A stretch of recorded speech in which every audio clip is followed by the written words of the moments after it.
Pengen usaha pertanian Anda dikenal banyak orang? Nggak usah bingung. Promosikan usaha pertanian Anda dan Anda akan mendapatkan exposure yang besar.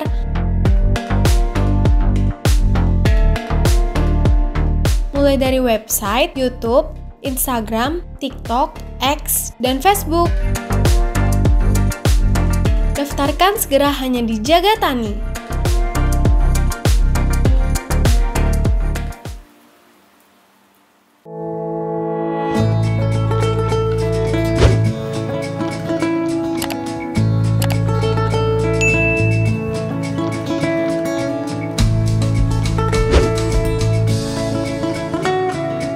Halo sahabat tani, salam Jaga Tani.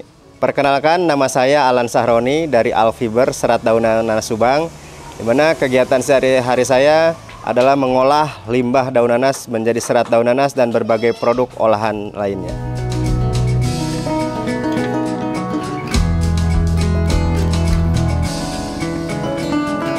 Ini kegiatan saya dalam mengolah limbah daun nanas ini dimulai dari tahun 2013. Di mana melihat potensi daerah yang ada di sekitar lingkungan kita sebagai daerah penghasil nanas, ini cukup banyak daun nanas yang terbuang selama ini. Karena ketika buah nanas dipanen, daun nanas ini harus dibuang. Nah, selama ini daun nanas menjadi limbah yang terbuang. Dari situ kita melihat ini ada salah satu potensi untuk mengolah daun nanas ini, di mana daun nanas ini di dalamnya ada serat-serat yang bisa digunakan untuk berbagai produk tekstil, fashion, home decor, dan lain sebagainya.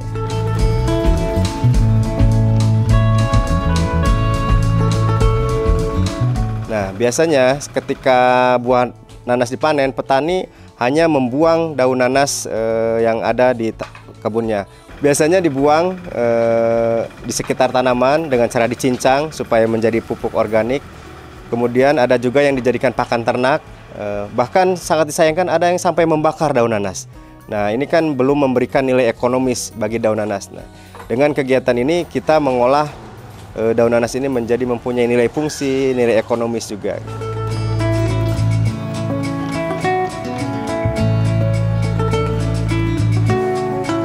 Kebetulan waktu saya kuliah, background pendidikannya yaitu dari teknik tekstil, di mana pada saat kuliah kita juga belajar bagaimana mengolah serat-serat alam. Nah, dari situ saya mulai mengaplikasikan ilmu tersebut untuk mengolah daun nanas di Kabupaten Subang ini.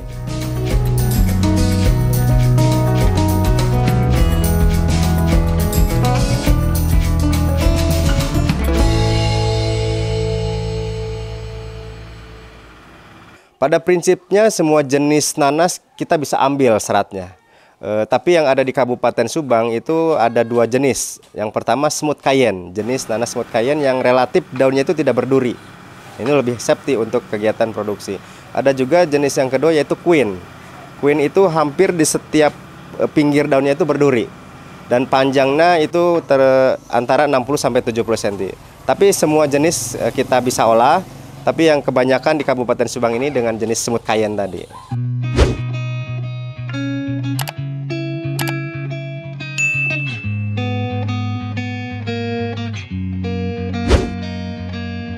Untuk syarat daun nanas yang bisa kita olah menjadi serat daun nanas ini, yang pertama dari panjang. Panjang minimal 60 cm. Ini kaitan dengan safety, karena kita nanti pada saat ekstraksi menggunakan mesin. Jadi di bawah 60 cm itu cukup berbahaya dan seratnya pun akan pendek.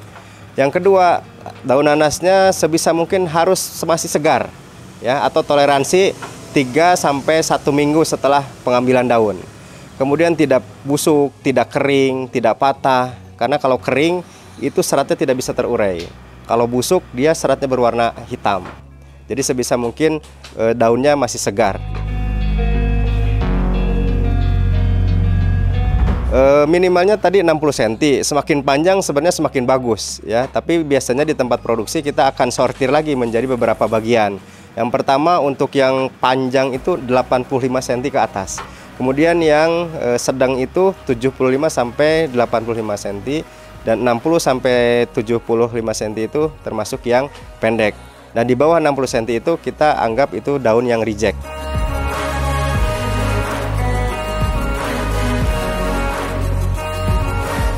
Nah, untuk mesin yang kita gunakan, mesin dekortikator dengan skala besar, itu biasanya minimal per hari itu per mesin perlu 250 kilo daun sampai 4 kintal atau 400 kilo. Itu akan dipengaruhi oleh kemampuan operatornya. Semakin operatornya sudah mahir, itu kapasitas produksinya semakin tinggi gitu. Jadi dengan mesin dekortikator ini kita masih menggunakan manpower gitu, tergantung oleh operatornya gitu.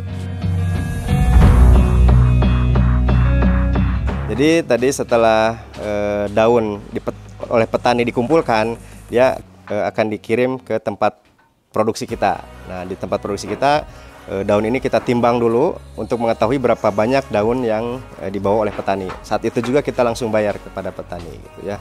Kemudian setelah ditimbang, selanjutnya kita akan melakukan proses penyortiran. Karena daun dari petani itu kan segala ada gitu ya. Ini akan disortir berdasarkan panjang, sedang, pendek, dan reject. Dan yang reject ini juga kita akan kumpulkan. Kalau misalkan rejectnya banyak, lebih dari 5%, kita akan klaim kepada petani supaya bisa diganti di pengiriman berikutnya. Nah itu. Nah setelah disortir, kemudian daun kita akan bawa ke mesin dekortikator. Di sini proses ekstraksi terjadi, di mana mesin dekortikator ini berfungsi untuk memisahkan antara serat dengan daging daun nanasnya. Seratnya akan tetap kita pegang, daging daun nanasnya akan turun ke bawah mesin. Nah, setelah bersih atau setelah diekstraksi menggunakan dekortikator, selanjutnya serat kita akan bersihkan. Karena di situ masih berwarna hijau, masih ada daging daun nanas yang masih menempel. Proses pembersihan ini meliputi dua kegiatan. Yang pertama, pengerokan. Pengerokan ini untuk meminimalisir sisa daging daun yang menempel dan juga membuang ujung-ujung serat yang kusut. Yang kedua, itu proses pembersihan dengan cara dicuci atau dibersihkan dengan menggunakan air. Setelah itu, setelah dicuci, serat akan kita keringkan dengan cara dijemur di bawah sinar matahari. Penjemuran biasanya memakan waktu 3-5 hari. Ini tergantung kondisi cuaca. Nah, setelah serat kering, ini masih seratnya masih kasar. Jadi masih belum terpisah antara helaian-helaiannya. Maka selanjutnya kita melakukan proses penghalusan. Proses penghalusan mesin serat daun nanas ini ada 2 tahapan.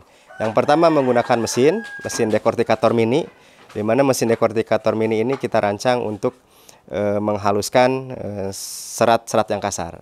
Setelah keluar dari mesin, selanjutnya kita akan kita bagikan ke ibu-ibu di sekitar kita, itu untuk dilakukan proses penghalusan dengan cara disisir secara manual.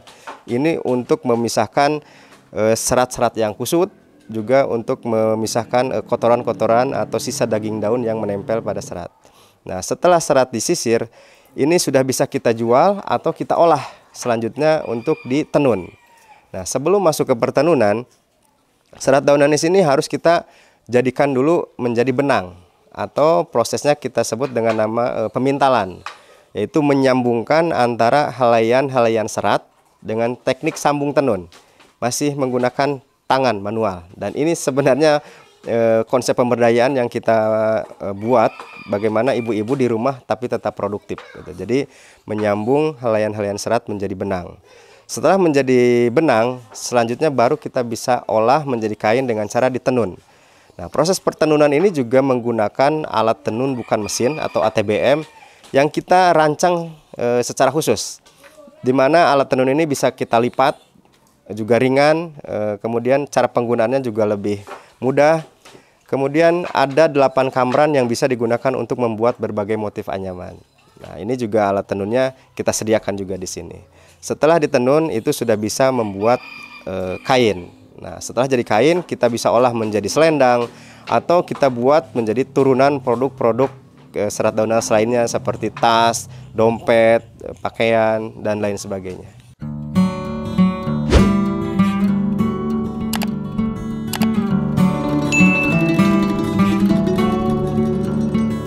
Kalau secara keunggulan, serat daun nanas ini yang pertama orientasinya adalah limbah, ya.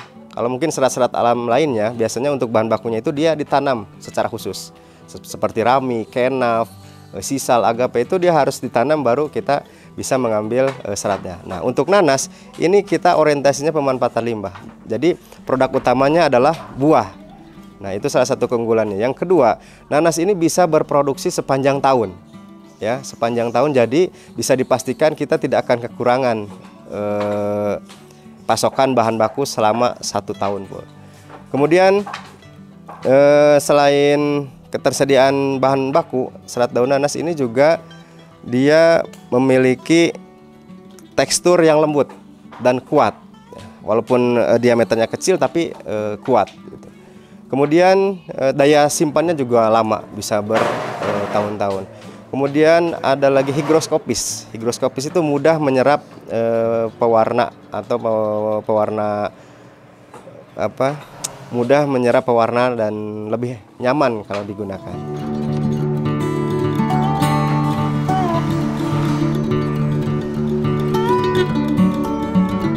Untuk pasokan atau suplai bahan baku, kita memberdayakan para petani nanas yang ada di sekitar sini. Waktu kita ekspor itu ada 21 petani nanas yang kita berdayakan, yang kita atur untuk menyuplai secara bergantian daun nanas ini. Karena daun nanas ini kalau misalkan lebih dari 10 hari, biasanya dia akan mengalami perubahan kualitas. Nah, makanya kita batasi para petani untuk mengambil daun di kebun itu selama 3 hari, setelah itu harus dikirim ke tempat produksi kita. Jadi untuk bahan baku ini bisa dipastikan di Kabupaten Subang ini dengan potensi sekitar 3.200 hektar, ini kita tidak akan kesulitan. Karena salah satu potensi dalam 1 hektar itu kita bisa mendapatkan 20-20 ton daun nanas yang kita olah. Gitu. Jadi bisa dipastikan untuk bahan baku kita sangat melimpah. Gitu. Pasti banyak sekali yang belum kita tersentuh. Harga beli dari petani berapa, Pak? Nah, ini untuk harga daun nanas kita bervariasi ya, tergantung diambil atau dikirim. Untuk yang dikirim ke tempat produksi kita dihargai Rp1.000 per kilo. Kalau yang diambil itu bervariasi, tergantung jarak pengambilannya.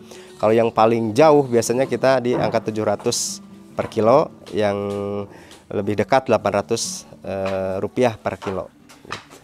Nah, untuk produk serat daun nanas ini keluar daerahnya ya, keluar negerinya itu ada Malaysia, ada Jepang, ada Singapura, kemudian ada Jerman juga. Nah, yang paling terakhir kemarin kita ada kesempatan untuk mempromosikan langsung ke Belanda, ke Utrecht ya. Di sana kita melakukan promosi bagaimana daun nanas ini bisa menjadi berbagai produk yang lebih bernilai dan berharga.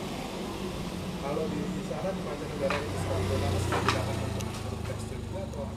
Ya, untuk waktu ekspor ke Singapura itu digunakan untuk tekstil, yaitu dibuat benang, walaupun dikombinasi lagi dengan bahan material lainnya. Kemudian untuk di Jepang, biasanya Jepang itu dijadikan topi. Ya, topi dengan cara dianyam. Ada juga yang kemarin pesan itu untuk kimono. Kemudian daerah-daerah lainnya setahu saya memang lebih banyak untuk tekstil gitu, karena untuk pembuatan benang, untuk pembuatan serat-serat alam lainnya. Untuk serat yang sudah kita keluarkan dari awal mungkin lebih dari 2 ton, lebih dari 2 ton serat daun nanas yang kita kirim ke berbagai mancanegara, mulai dari tadi Malaysia, Jepang, Jerman, Singapura. Biasanya di daerah-daerah besar ya, mulai dari Bandung, Jakarta, kemudian ada Surabaya, Jogja, kemudian Bali juga dengan berbagai macam kerajinan tangannya kan.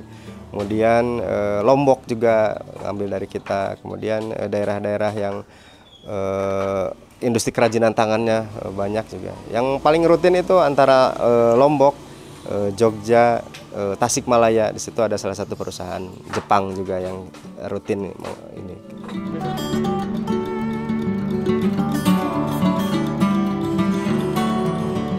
Sebenarnya berbicara tentang modal ini berawal dari sebuah perlombaan, namanya lomba bisnis plan tingkat nasional. Di mana bisnis plan serat daun nanas ini saya dinobatkan sebagai salah satu pemenang di Indonesia atau 21 pemenang di Indonesia. Nah, si modal si pengajuan bisnis plan pada waktu itu saya masih ingat betul itu 21 juta. Ya, 21 juta itu diantaranya 17 juta untuk biaya riset mesin. Jadi mesinnya kita yang bikin, mereka yang biayain. Kemudian bahan-bahan peralatan pendukung lainnya sekitar 4 juta. Jadi 21 juta untuk modal peralatan dan mesin. Nah, kalau untuk lahan, kebetulan saya ada lahan sedikit di sini untuk digunakan sebagai tempat produksi yang mulanya hanya 6 kali 18 meter.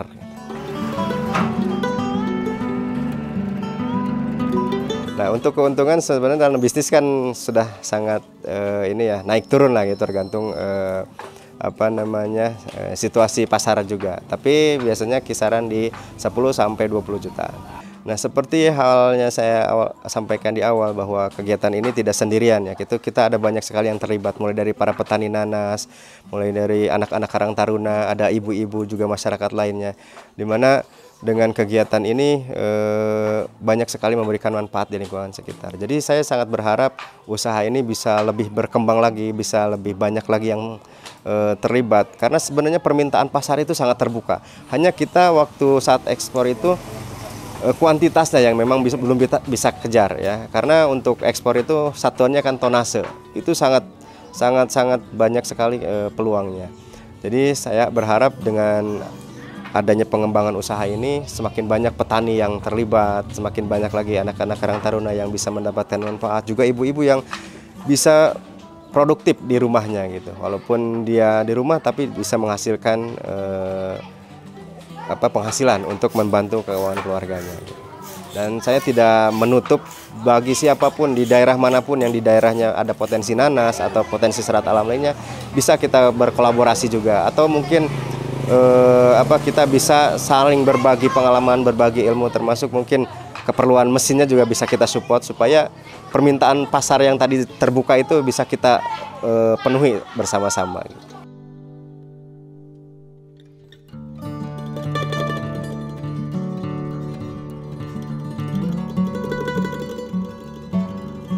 Nah, bagi siapapun sahabat tani yang ingin belajar bagaimana mengolah daun nanas, limbah daun nanas menjadi berbagai produknya, bisa langsung menghubungi kontak saya langsung ya di nomor tadi 085 221 300 221. Atau yang jauh bisa intip-intip dulu deh di medsos kami, ada di YouTube Serat Alfiber, di website seratalfiber.com, kemudian Facebook Serat Daun Nanas Subang, atau di Instagram kita juga @alan_serat alfiber.